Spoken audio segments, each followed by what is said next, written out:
কি করবে অস্ট্রেলিয়া? কিভাবে বাংলাদেশকে হারাবে? কিভাবে হোয়াইট ওয়াশের লজ্জা এড়াবে?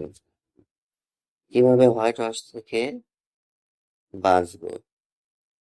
হ্যাঁ, অস্ট্রেলিয়ার মাথায় এখন শুধুমাত্র এই একটাই চিন্তা, এই একটাই পরিকল্পনা যে তারা কিভাবে বাংলাদেশকে হারাবে, কিভাবে বাংলাদেশকে হারানো যায়, কিভাবে হোয়াইট ওয়াশের লজ্জা এড়ানো যায়। বাংলাদেশ ইতিমধ্যেই 2-0 ব্যবধানে সিরিজ জিতে নিয়েছে। এখন বাংলাদেশের লক্ষ্য অস্ট্রেলিয়াকে হোয়াইট ওয়াশ করা, আর অস্ট্রেলিয়ার লক্ষ্য শেষ ওয়ানডে ম্যাচটিতে বাংলাদেশকে হারিয়ে অন্তত হোয়াইট ওয়াশের লজ্জা এড়ানো। আর এই পরিকল্পনাটাই অস্ট্রেলিয়া করছে যে কিভাবে বাংলাদেশকে হারাতে পারবে। তৃতীয় এবং শেষ ওয়ানডে ম্যাচটিও অনুষ্ঠিত হবে প্রথম উইকেটে মিরপুর শেরেবাংলা ক্রিকেট স্টেডিয়ামে। প্রথম ম্যাচের উইকেটেই তৃতীয় এবং শেষ ম্যাচটি হবে। তবে প্রথম উইকেটটা প্রথম ম্যাচের চেয়ে আরো ভালোভাবে প্রস্তুত করা হয়েছে। বলা হচ্ছিল এখানে নাকি আরো ঘাসের পরিমাণ বেশি রাখা হয়েছে, যাতে পেস বোলাররা আরো বেশি সুবিধা পায়। বাংলাদেশের পেস অ্যাটাক এখনো পর্যন্ত আপাতত অস্ট্রেলিয়ার পেস অ্যাটাকের চেয়েও অনেক ভালো, অনেক দুর্দান্ত। যদি এমনটা হয়, উইকেটে ঘাস বেশি হয়, তাহলে বাংলাদেশের পেসারদের সামনে অস্ট্রেলিয়ার ব্যাটসম্যানেরা একটুও পাত্তা পাবে না, যেমনটি প্রথম 2 ম্যাচে হয়েছে। যাই হোক, এখন বাংলাদেশের পরিকল্পনা হচ্ছে অস্ট্রেলিয়াকে হোয়াইট ওয়াশ করা, প্রথমবারের মতো অস্ট্রেলিয়াকে হোয়াইট ওয়াশ করা। আর এই হোয়াইট ওয়াশের ম্যাচে বাংলাদেশ কেমন স্কোয়াড নিয়ে মাঠে নামতে পারে?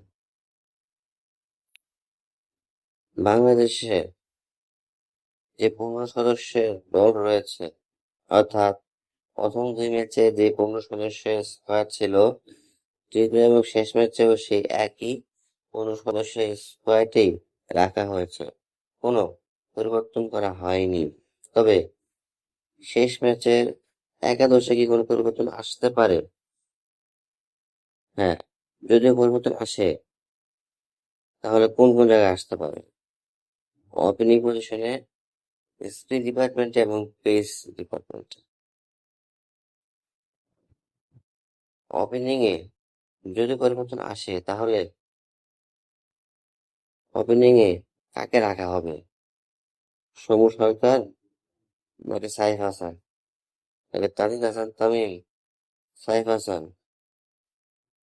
তানজিদ তামিম, সমু সরকার? যতটুকু মনে হচ্ছে ওপেনিং এ হয়তো বা কোনো পরিবর্তন নাও আসতে পারে। সাইফ হাসানের আপাতত ব্যাটিং, আপাতত পারফরমেন্স কিছুটা খারাপ হচ্ছে। বেশ কয়েকটা ম্যাচেও সাইফ হাসান বেশ বাজে ব্যাটিং করেছে। তাই হয়তো ওপেনিং এ সমু এবং তানজিদ হাসান তামিমই থাকতে পারে। অপরদিকে যদি সবকিছু ঠিকঠাক থাকে, মেহেদী হাসান মিরাজ যদি সুস্থ থাকেন, তাহলে হয়তোবা তানভীর ইসলামকে পরিবর্তন করে ইশাদকে আনতে পারে। যদি মেহেদী হাসান মিরাজ সুস্থ থাকেন, যতটুকু বলা যায় বা যতটুকু শোনা যাচ্ছে, মেহেদী হাসান মিরাজ সম্পূর্ণ সুস্থ আছেন, তাহলে হয়তো তানভীরকে পরিবর্তন করে ইশাদকে আনতে পারে। আর পেস ডিপার্টমেন্টে হয়তোবা মোস্তাফিজুর রহমানকে পরিবর্তন করে শরীফুলকে রাখতে পারেন। এই কটা চেঞ্জেস আসতে পারে। এখন দেখা যাক, যদি পরিবর্তন আসেও, তারপরও বাংলাদেশ অস্ট্রেলিয়ার চেয়ে অনেক ভালো খেলবে, তাদের চেয়ে অনেক বেশি এগিয়ে থাকবে। এখন দেখা যাক শেষ ওয়ানডে ম্যাচটা বাংলাদেশ কি করে, অস্ট্রেলিয়াকে কিভাবে হারায়।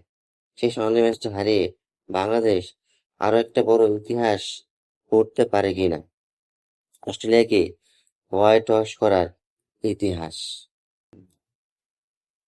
প্রিয় দর্শক, আপনাদের কি মনে হয় বাংলাদেশ কি করবে? বাংলাদেশ কি অস্ট্রেলিয়াকে হারাতে পারবে? অস্ট্রেলিয়াকে হারিয়ে ইতিহাস করতে পারবে? আপনাদের মতামত কমেন্ট বক্সে জানিয়ে দেবেন।